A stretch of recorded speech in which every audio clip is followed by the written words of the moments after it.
আসবে, তার মুনকার নাকির সওয়ালের জবাব করবেন, তাকে যখন সে উত্তর দিতে পারবে না, তখন ওই ব্যক্তিটি জাহান্নামী হবে, ওই ব্যক্তিটি জাহান্নামী হয়ে যাবে। প্রথম নম্বরে কবরের শাস্তি বেনামাজির, গভীর মনোযোগ, কবরটা সংকীর্ণ হয়ে যাবে, একদিকের পাঁজরের হাড়গুলো অপর দিকে ঢুকে যাবে রে বন্ধু। কোন বেনামাজিকে যখন কবরে শোবানো হবে, আমার আল্লাহ পাক তাকে কবরের উপর থেকে, নিচ থেকে, ডান থেকে, বাম থেকে আমার আল্লাহ তাকে আগুনের কষ্ট দিতে থাকবে।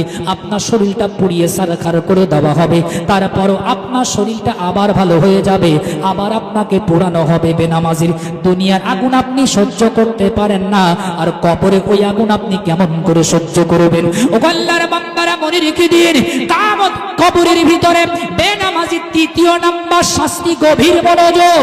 একটা সাপ আল্লাহ পাক রব্বুল আলামিন আপনার কবরের ভিতরে একটা সাপ নিযুক্ত করবেন। ওই সাপটা হলো অন্ধ, ওই সাপটা দেখতেও পারে না, শুনতেও পারে না।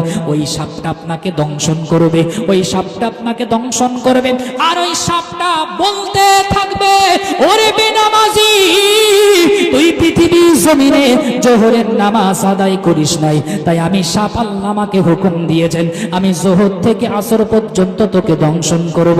আমি সাপ আল্লাহ আমাকে হুকুম দিয়েছেন, তুই পৃথিবীর জমিনে আসরের নামাজ কায়েম করিস নাই, তাই আমি আসর থেকে মাগরিব পর্যন্ত তোকে দংশন করব। তুই পৃথিবীর জমিনে মাগরিবের নামাজ আদায় করিস নাই, তাই আমি মাগরিব থেকে এশা পর্যন্ত তোকে দংশন করব। তুই পৃথিবীর জমিনে এশার নামাজ কায়েম করিস নাই, তাই আমি এশা থেকে তোকে আমি ফজর পর্যন্ত দংশন করব। তুই পৃথিবীর জমিনে ফজরের নামাজটা আদায় করিস নাই, তাই আমি ফজর থেকে তোকে ওই জোহর পর্যন্ত দংশন করব। আপনারাই বলেন, পৃথিবীর জমিনের কোন সাপ যদি আমাদের দংশন করে, সঠিক সময়ে যদি চিকিৎসা করতে একটু দেরি হয়ে যায়, আমাদের প্রাণ পাখিটা চলে যায়, আমরা মৃত্যুর পেয়ালায় পানি পান করি বাবা। আর এই কবরের আযাব আপনি কেমন ভাবে সহ্য করবেন? আগুনের আযাব কেমন ভাবে সহ্য করবেন? সাপের বিষাক্ত ছোবল আপনি কেমন ভাবে সহ্য করবেন? বন্ধুরে, আপনাকে বলি, এত কিছু সহ্য করতে হবে না। একটাবার আজ থেকে আপনি তওবা করে নিন, এই সাবানের চাঁদে আপনার অন্তরটা একটু পবিত্র করে নিন। আল্লাহ, এতদিন নামাজ ছেড়ে দিয়েছি, এতদিন রোজা ছেড়ে দিয়েছি, এতদিন অন্যায় করে এসেছি, আল্লাহ আমি আজ থেকে আপনার দরবারে তওবা করলাম। আল্লাহ, আমি আর গুনার কাজ করব না, আল্লাহ আমি আর নামাজ ছাড়বো না। আল্লাহ পাক রব্বুল আলামিনের দরবারে আপনি তওবা করেন, কসম খোদার, আল্লাহ আপনার পূর্বের জীবনের গুনাহ খাতা মাফ করে আল্লাহ আপনাকে বেগুনাহ মাসুম বানিয়ে দিবেন। জোরে বলুন সুবহানাল্লাহ। কিছু কিছু মানুষ বলে, হুজুর নামাজ পড়েন তাই কি ঈমান আঙ্গা ঠিক আছে? এ বলে না, মনে বলে না। যদি আপনি বেনামাজিকে একটু নামাজের কথা বলেন, এ চাচা বয়স হয়ে গেছে, নামাজ কালাম পড়েন, ঈমান নানে কবরে গেলি তো কবরে তো পানিশমেন্ট করাবেন, খুব শাস্তি। বলতে নামাজ পড়ি না, তুমি জানো জুমার নামাজ তো পড়ি, ঈমান নেই মানে? সপ্তাহে একদিন মানে সাপ্তাহিক মুসল্লি। আচ্ছা বাপ, আপনাকে আমি বলি, আমরা হলাম ভারতবর্ষের মানুষ, ঠিক কিনা? আচ্ছা, এক দেশ থেকে ভিন্ন দেশে যদি আপনাকে যেতে হয়, সরকারি প্রসেস অনুযায়ী কি করতে হবে? একটা পাসপোর্ট করতে হবে আগে। ওই পাসপোর্টে আপনাকে লিগালি একটা ভিসা করতে হবে। আচ্ছা, ভিসাটা কি লিমিটেড হয় না আনলিমিটেড হয়? লিমিটেড হয় না? 2 মাস কি 6 মাস কি 1 বছর যায় একটা ভিসা যখন শেষ হবে, আপনার ভিন্ন দেশে আপনি আর যেতে পারবেন না।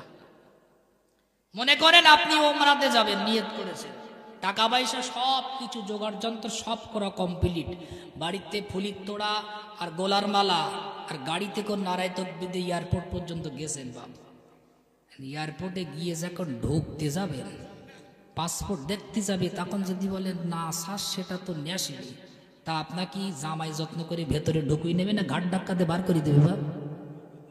বার করে দেবে না? তাহলে পাসপোর্ট না নিয়ে আপনি এক দেশ থেকে ভিন্ন দেশে যাওয়াটা যেমন একটা বোকামোর কাজ, ঘাট ধাক্কান খাওয়া মাস, ঠিক ইমাম নামীয় পাসপোর্টটা সঙ্গে না নিয়ে যদি আপনি কবরে জিন্দেগিতে যান, কবরেও মনে হচ্ছে আপনাকে আহলান সাহলান বলে মনে হচ্ছে খুব খাতির বাটা করবে নাকি?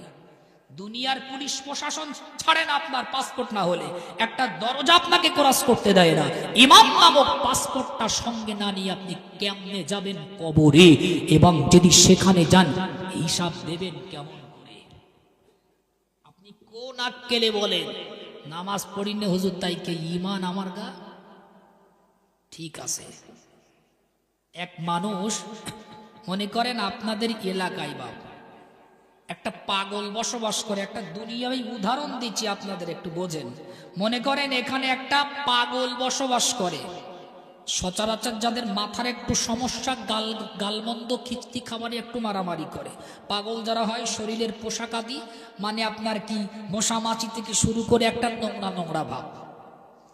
তো আপনাদের গ্রামের মানুষের পথ দিয়ে যাতায়াত করতে আপনাদের একটু মানে অতিষ্ঠ হয় আর কি। তো পাগলটা আপনাদের একদিন ডেকে বলতেছে, আমি আপনাদের গ্রাম ছেড়ে কলকাতায় চলে যাচ্ছি আজ থেকে। গ্রামের মানুষ খুব খুশি, বাহ যান, খুব ভালোভাবে যান। আচ্ছা মনে করেন ও সকালবেলা পুটলি পাটলা সব কিছু নিয়ে বার হয়েছে আপনার গন্ডাসপুর গ্রাম থেকে। এখন বসিরহাট ব্রিজ পর্যন্ত কেউ কিনা একটা খুঁটি পুঁতে হয়েছে, বা জানেননি একটা খুঁটি পুঁতি চিহ্ন করিস, আর চিহ্ন নে করি আমার গন্ডাসপুর গ্রামে ফিরে এসে। গ্রামের লোক জিজ্ঞেস করলে, কি বাবা তুমি চলে গেলে তো আবার ফিরে এসো কেন? বলতে আজকে বসিরহাট পর্যন্ত হাঁটিছি, কালকে তার পথে হাঁটবো।